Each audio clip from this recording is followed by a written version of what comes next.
Hazrat Ibn Abbas radiyallahu anhu reports, a man belonging to Banu Sahm set out on a journey along with Tamim Dari and Adi bin Badda.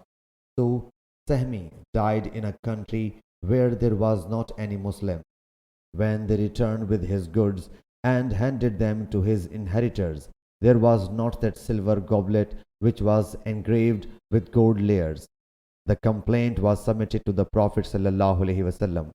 So Allah's Apostle ﷺ asked both of them to take an oath. They took an oath.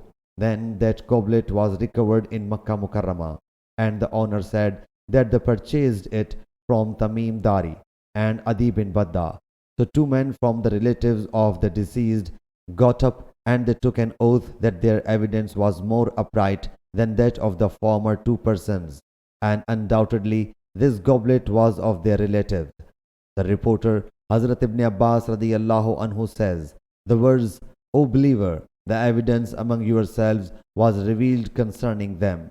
Sahih Bukhari Hadith number 2780.